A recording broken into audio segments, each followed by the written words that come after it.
Hey guys, what's going on? Hey, in this video I'm gonna discuss 10 things that's gonna help you put more crappie in your boat. First, let me thank all of you, all of the viewers that spend their valuable time watching the videos that I put together. I really do appreciate that. For those of you that haven't hit that subscribe button yet, please do so. Be sure you click that little bell. That way, anytime I upload a video, you'll be sent a notification that there's a new video.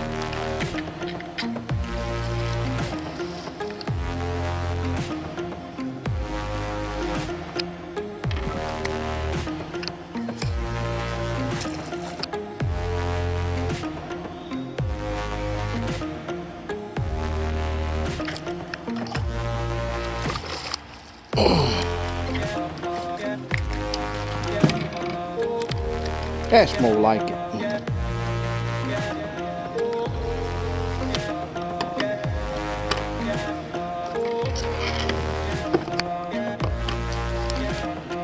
Nice.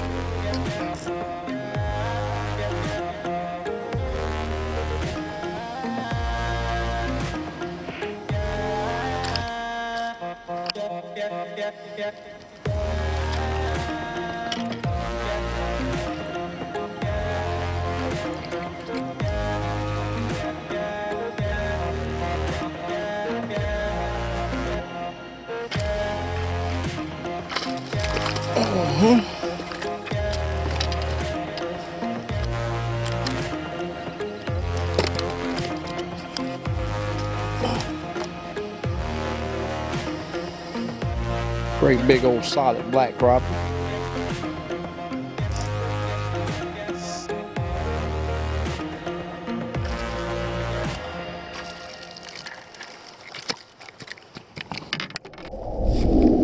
Okay, number one is spending time with your unit. You want to get to know what structure looks like. You want to get to know what a fish looks like. You want to get to know what bait looks like. At the end of this video, I'll post up a link to a video that I did on my hummingbird. I did talked a lot about the side imaging, but I did discuss the 2D a little bit. And I'll probably be doing some more vids on 2D and DI to help those that don't have SI. But the 2D and DI, they work great. They'll put you on fish. So tip number one, spend time with your unit, get to know it. Whether it's watching the video. Now I'm going to tell you, my video is pretty long because I discuss a lot of stuff. If you're hungry and want that information, spend that time and watch it. I put some valuable information in there that'll help you understand what you're seeing on your unit. Number two is scan. Okay, I know a lot of people want to just bag their boat down in the ramp, and once they crank it, they throttle to the metal or throttle to the fiberglass, aluminum, whatever it is, whatever kind of boat you have, and you're driving 30, 60, 70 miles an hour down the lake, you won't be able to scan. Your unit don't scan that fast. So you want to be idling.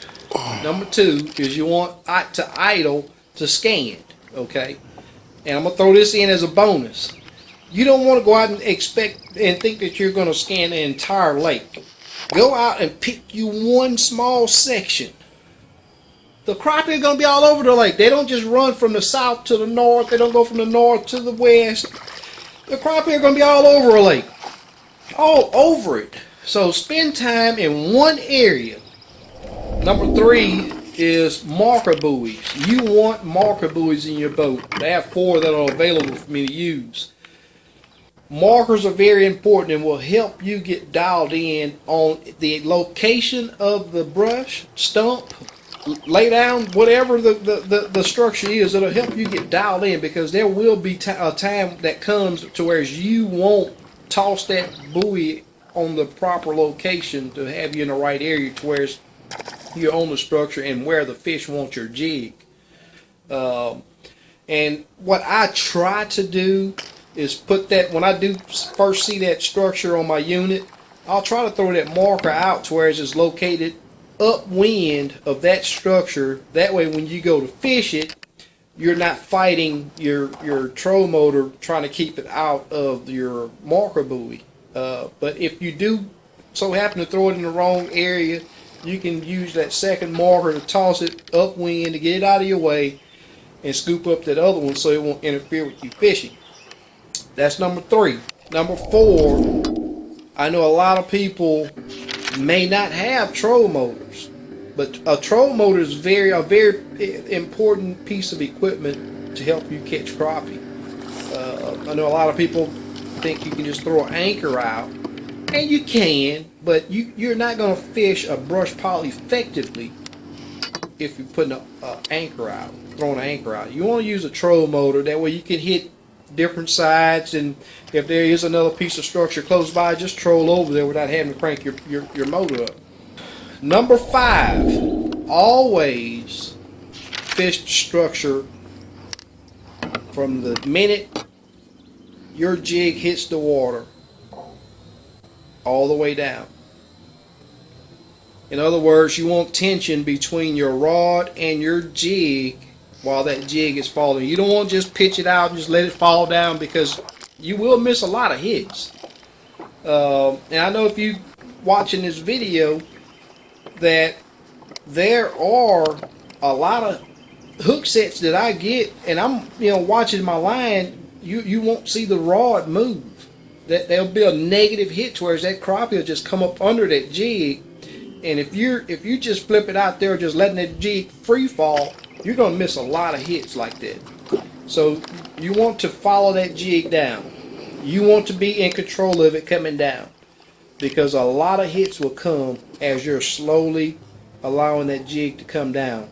If you watch the action I apply to a rod, I'm not sitting there doing this, and I'm beside a boat and the guy's just sitting there, and this is basically what he's doing. And I was like, hey, slow down a little bit, just ease it down.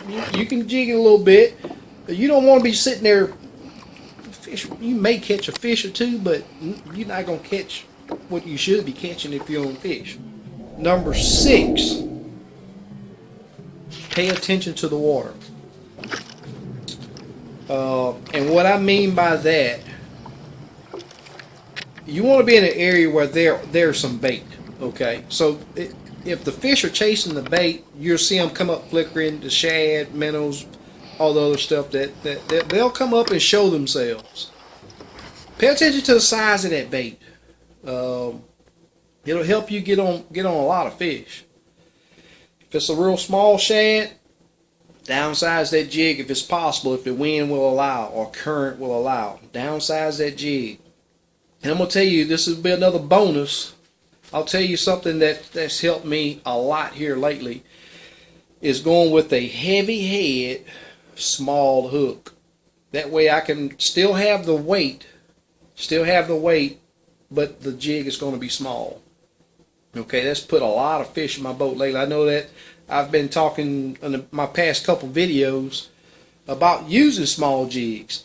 Certain times of the year, especially like right now, the shad are spawning, and you got all kind of krill and small bait fish in the water.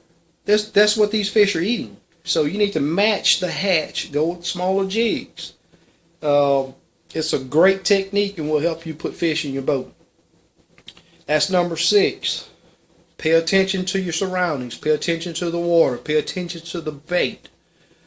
Number 7, change baits if what you're using is not working.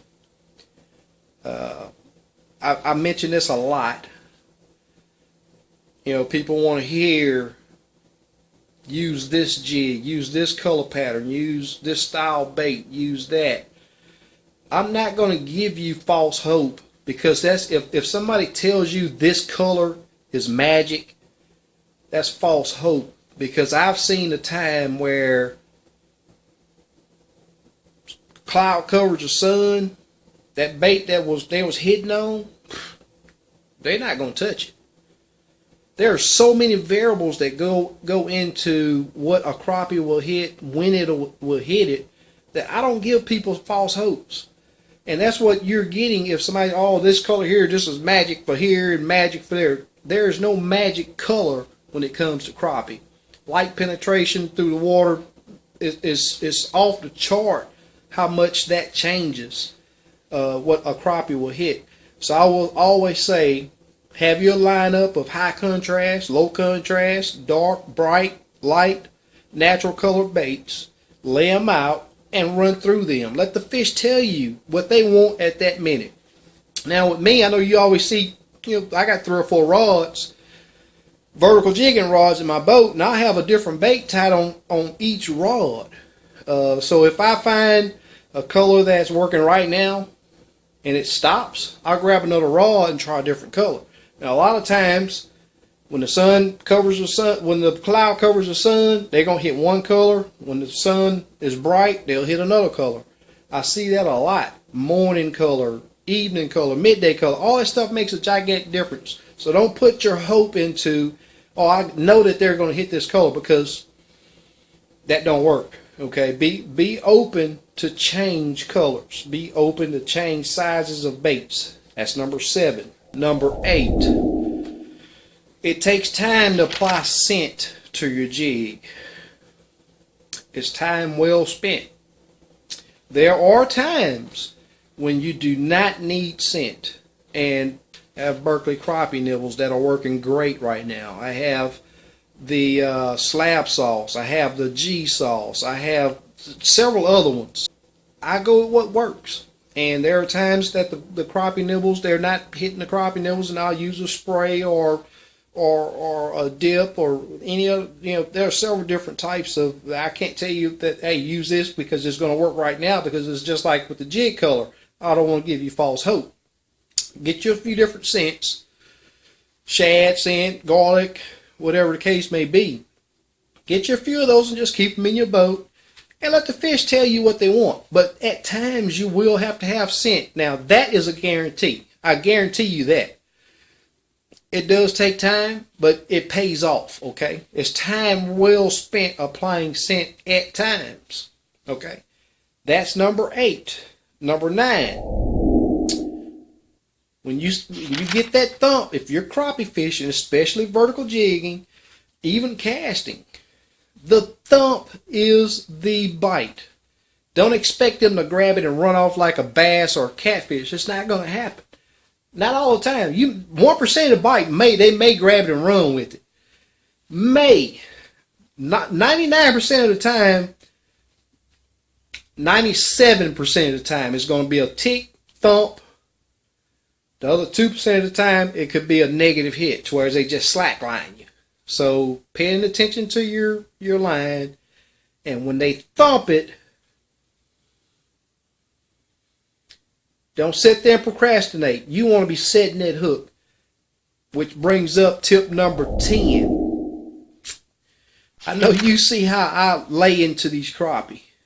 You want to set that hook that drives the barb in the roof of their mouth, and that's the way you want them hooked. Because if you hook in the lip over here, yeah, that's when you can classify them paper miles. Okay, you can classify them paper miles when you just raising your rod up or just reel. You want to set the hook when you're vertical jigging with these fish. I mean, pop that hook in them is a good term that I'll use. Now these are 10 tips that will positively put more fish in your boat. I do want to thank you guys for spending the time watching. If you haven't subscribed, hit that subscribe button and click that little bell so you'll get notified on my new releases. I promise you I will help you put more fish in your boat. I won't give you false hope. I'm not going to tell you something that I don't do, because I'm going to tell you now, I'm not faithful to a color. I'm not faithful to a size jig. I'm not faithful to a weight jig. I'm not faithful to a scent. I use what work. Quality equipment too, guys. I've been using these Thump City crappie rods. Those things are the real deal. I will tell you that. You see the action, okay? You see the action. And I'm not telling you this because me and the owner of Thump City have talked, and we don't know each other, but we're getting to know each other.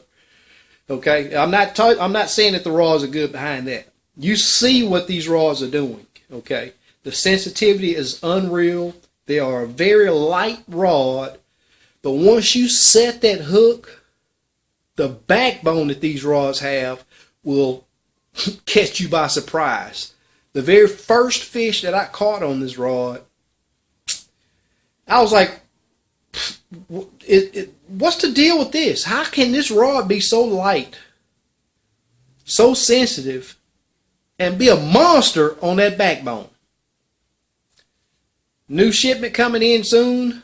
Be ready to get yours. I promise you, you'll be happy with it.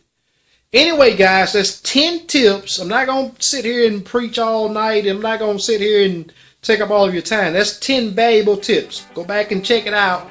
I named them off 1 through 10. I promise you, they will put more fish in your boat. Thank you for watching.